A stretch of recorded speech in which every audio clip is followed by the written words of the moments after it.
Indonesia dilaporkan menempati peringkat ke-17 sebagai negara paling berpolusi di dunia. Informasi ini berdasarkan laporan terbaru kualitas udara dunia IQR 2021. Perlu diketahui, negara paling berpolusi adalah negara-negara dengan konsentrasi PM2,5. Dalam hal ini PM2,5 merupakan polutan paling berbahaya.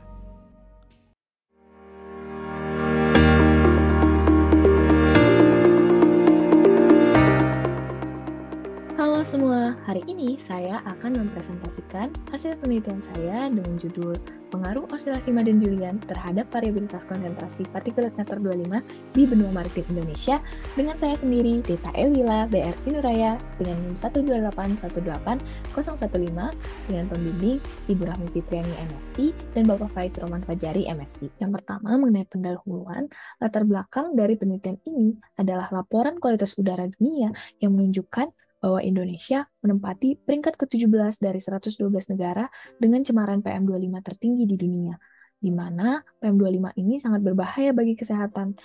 PM25 dapat menyebabkan kematian 160.000 jiwa di 5 kota terbesar di dunia pada tahun 2020, dan Indonesia menjadi negara keempat dengan sumbang kematian tertinggi karena polusi. Kualitas udara dipengaruhi pada skala intraseasonal. Pada penelitian Raksdal DKK 2013 menunjukkan bahwa di Santiago terjadi perbedaan kualitas udara berdasarkan fase MJO. Berikut ini merupakan grafik rata-rata PM10 harian pada bulan Mei sampai Agustus dari tahun 2002 sampai 2012 oleh fase MJO, di mana pada masing-masing stasiun di Santiago menunjukkan perbedaan konsentrasi PM10 pada masing-masing fase, dengan puncaknya pada umumnya pada fase 4 dan 7. Mengingat bahwa wilayah Indonesia dipengaruhi oleh MJO yang berakibat pada variabilitas cuaca dan iklim, dan dengan adanya variasi tersebut, maka akan mempengaruhi konsentrasi polutan di masing-masing wilayah kajian. Sehingga potensi dari penelitian tersebut adalah dalam penelitian kuota DKK 2021 terdapat pembahasan mengenai MJO yang memiliki pengaruh terhadap konsentrasi polutan yang ada di benua maritim. Namun, pada penelitian ini hanya membahas konsentrasi polutan di benua maritim mencakup titik-titik observasi di Malaysia saja dan masih terbatas pada jenis polutan PM10, karbon monoksida, dan ozon. Kajian mengenai faktor yang mempengaruhi kualitas udara telah banyak dilakukan, tetapi belum terdapat penelitian yang membahas pengaruh osilasi Madden-Julian terhadap kualitas udara, khususnya PM25, di seluruh wilayah Indonesia pada musim yang berbeda, dalam hal ini pada musim DJF dan JJA. Adapun rumusan masalah, yaitu anomali hujan akibat osilasi Madden-Julian dapat mempengaruhi konsentrasi polutan di wilayah yang dilewatinya. Namun, pada penelitian sebelumnya, pengaruh MJO terhadap variabilitas konsentrasi PM25 yang ada di keseluruhan wilayah benua maritim Indonesia belum dibahas. Maka tujuan dari penelitian ini yaitu untuk mengetahui pengaruh dari osilasi Madden-Julian terhadap konsentrasi PM25 di benua maritim Indonesia pada musim DJF dan JJA. Adapun batasan masalah untuk wilayah dan parameter, yaitu wilayah kajian daratan Indonesia, parameter meteorologi yaitu curah hujan, dengan waktu penelitian yaitu dari tahun 1980 sampai 2018 menggunakan data harian pada bulan DJF dan JJA pada saat MJO aktif. Berikutnya, data dan metode yang digunakan dalam penelitian ini. Untuk data, yaitu data konsentrasi PM25 yang diambil dari data reanalisis MERA 2 yang diperoleh dari NASA Global Modeling Assimilation Office dengan satuan kilogram per meter kubik. Adapun resolusinya dapat dilihat pada tabel berikutnya, yaitu jenis data curah hujan yang diperoleh dari data MSWeb dan data indeks MJO yang diperoleh dari BOM Australia.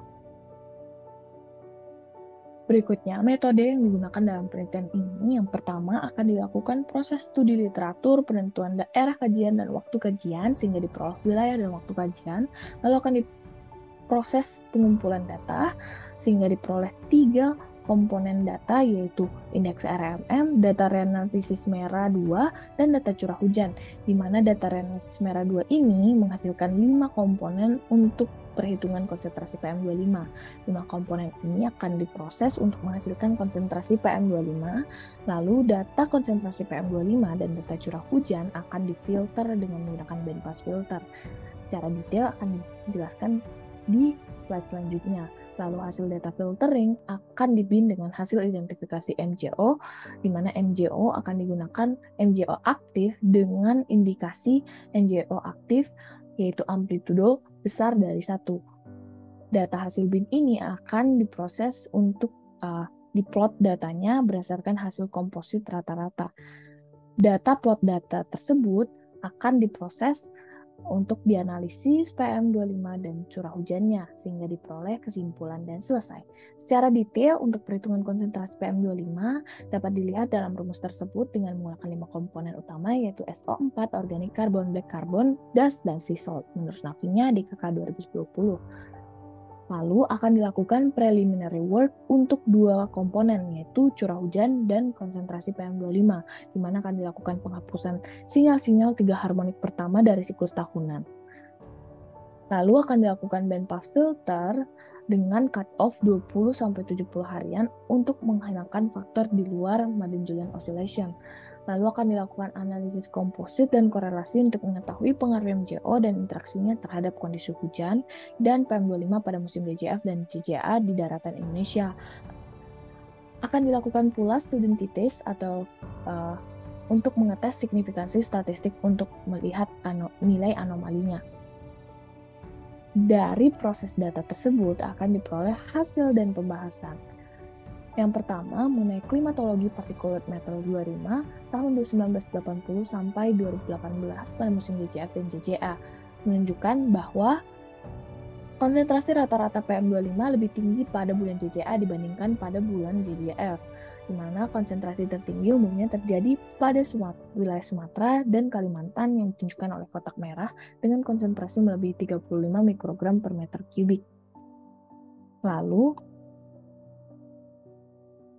anomali particulate matter 25 dan curah hujan akibat MJO pada tahun 1980 sampai 2018 pada musim DJF, di mana kondisi anomali curah hujan akibat MJO pada bulan DJF memiliki respon yang berbeda terhadap anomali konsentrasi PM25 di masing-masing wilayah Indonesia.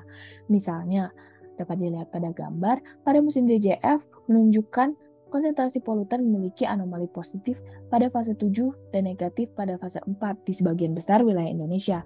Adapun anomali curah hujan pada bulan tersebut menunjukkan fase 4 menunjukkan anomali positif hampir di seluruh wilayah Indonesia dan anomali curah hujan negatif pada fase 7. Namun, terdapat wilayah yang menunjukkan anomali positif curah hujan dan juga anomali PM25 pada fase yang sama. Sedangkan pada musim JJA menunjukkan anomali positif PM25 umumnya terjadi pada fase 6-8 dan anomali negatif pada fase 1-4 pada sebagian wilayah utara Indonesia. Sedangkan anomali curah hujan positif umumnya terjadi pada fase 1, 2, dan 3 di sebagian besar wilayah Indonesia dan fase 4 dan 5 di wilayah timur Indonesia. Anomali curah hujan negatif umumnya terjadi pada fase 6-8. Adapun korelasi anomali PM25 dan anomali curah hujan akibat MJO menunjukkan bahwa korelasinya berada pada rentang min 0,4 sampai 0,2. Hal ini menunjukkan bahwa anomali curah hujan di wilayah tersebut menurunkan konsentrasi PM25 melalui efek deposisi basah. Namun, masih terdapat wilayah yang menunjukkan adanya hubungan linear antara anomali curah hujan dan anomali PM25. Karena itu, dari hasil tersebut akan dipilih 4 kota yang menunjukkan kondisi anomali positif curah hujan dan anomali positif konsentrasi PM25, yaitu di Pekanbaru, Jakarta, Palangkaraya, dan Mamuju untuk dianalisis komponen-komponen apa yang paling dipengaruhi oleh MJO pada wilayah tersebut. Adapun anomali curah hujan dan komponen PM25 berdasarkan fase MJO pada musim DJF dapat dilihat pada masing-masing wilayah, di mana wilayah Pekanbaru dan Palangkaraya memiliki nilai anomali positif karbon organik terbesar dibandingkan komponen lain. Wilayah Jakarta memiliki nilai anomali paling berpengaruh yaitu SO4, sea salt, dan karbon organik, sedangkan wilayah Mamuju menunjukkan tidak terdapat nilai anomali dominan komponen PM25. Sedangkan pada musim JJA menunjukkan di wilayah Pekanbaru dan Palangkaraya memiliki nilai kontribusi anomali terbesar berupa karbon organik dibandingkan komponen penyusun PM25 lainnya.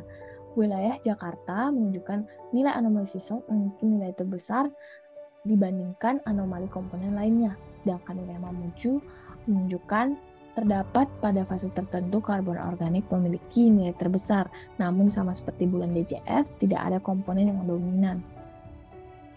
Dari hasil tersebut diperoleh kesimpulan yang pertama, anomali konsentrasi PM2,5 lebih tinggi pada musim JJA dibandingkan pada musim DJF, di mana pada musim DJF menunjukkan konsentrasi PM2,5 memiliki anomali positif pada fase 7 dan negatif pada fase 4 di sebagian besar wilayah Indonesia.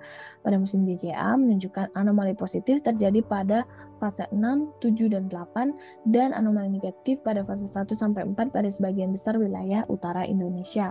Yang kedua, respon anomali PM2,5 akibat anomali curah hujan pada musim DJF dan JJA sebagian besar menunjukkan korelasi negatif di Indonesia, mencakup wilayah Kalimantan, Papua, Sumatera, dan Sulawesi. Dan yang terakhir, anomali komponen penyusun PM2,5 yang dipengaruhi oleh MJO pada musim DJF dan JJA, yaitu di Palangkaraya dan Pekanbaru berupa karbon organik, Jakarta Sea Salt dan SO4, dan Mamuju tidak menunjukkan adanya komponen dominan dari PM2,5.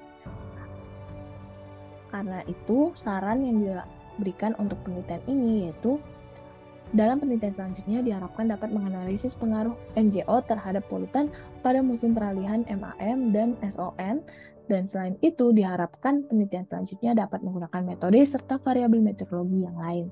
Adapun daftar pustaka dari penelitian ini adalah sebagai berikut. Demikian presentasi yang dapat saya sampaikan.